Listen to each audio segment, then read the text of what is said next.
રાજકોટ લોકસભા બેઠકના ભાજપના ઉમેદવાર પરસોત્તમ રૂપાલાના નિવેદનથી ચાલી રહેલો વિવાદ હજી પણ પૂરો થયો નથી. રૂપાલાના નિવેદનને કારણે રાજપૂત ક્ષત્રિય સમાજમાં રોષની લાગણી હજી પણ વધી રહી છે. બીજી તરફ રૂપાલાની સામે એક પછી એક ફરિયાદો પણ થઈ રહી છે. આ પરિસ્થિતિ વચ્ચે રૂપાલાની સુરક્ષા વધારી દેવામાં આવી છે. એની વાત કરીએ આ વિડીયોમાં. નમસ્કાર મિત્રો, હું ઇમરાન અને આપ જોઈ રહ્યા છો vibes of India. Rajkot Lok Sabha બેઠકના ભાજપના ઉમેદવાર પરસોત્તમ રૂપાલાએ આપેલા નિવેદનનો વિવાદ છેલ્લા 6 દિવસથી ચાલી રહ્યો છે. રૂપાલાએ ભારતના રાજા મહારાજાઓ વિશે નિવેદન આપ્યું હતું, જેનો વિડીયો સોશિયલ મીડિયામાં વાયરલ થયો હતો, જેની સામે સૌરાષ્ટ્ર સહિત ગુજરાતભરમાં ક્ષત્રિય સમાજમાં વિરોધનો વંટોળ ઉઠ્યો છે.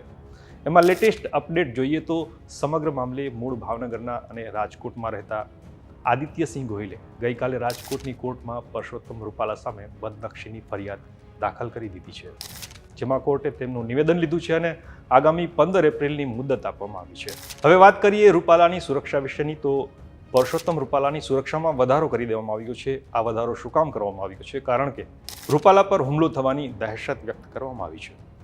આઈબી એટલે કે ઇન્ટેલિજન્સ બ્યુરોએ આ પ્રકારના ઇનપુટ આપ્યા છે, જેને ધ્યાનમાં રાખીને પોલીસે સાવચેતીના ભાગરૂપે રૂપાલાની સુરક્ષામાં વધારો કર્યો છે.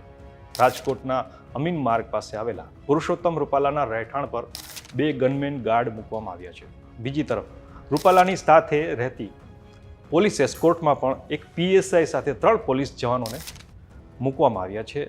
કોઈ પણ જગ્યાએ રૂપાલાની સભા કરેલી હોય તો એ જગ્યાએ જે તે વિસ્તારના પોલીસ સ્ટેશનના ઇન્ચાર્જને બંદોબસ્ત અને સુરક્ષાની જવાબદારી સોંપવામાં આવી છે. આપને જણાવી દઈએ કે આ વિવાદનો અંત લાવવા માટે આજે શુક્રવારે સાંજે ગોંડલમાં પૂર્વ ધારાસભ્ય જયરાજસિંહ જાડેજાની આગેવાનીમાં બેઠકનું પણ આયોજન કરવામાં આવ્યું છે. જોકે પરસોત્તમ રૂપાલાની ઉમેદવારી પાછી ખેંચી લેવામાં આવે એ માગણી પર ક્ષત્રિય સમાજ મક્કમ છે. ત્યારે હવે પાર્ટી શું નિર્ણય લે છે એ જોવું રહ્યું. આ વિશે આપનું શું માનવું છે? અમને કોમેન્ટ કરીને જણાવશો. આપણે મળતા રહીશું વાઇબ્સ ઓફ ઇન્ડિયા પર.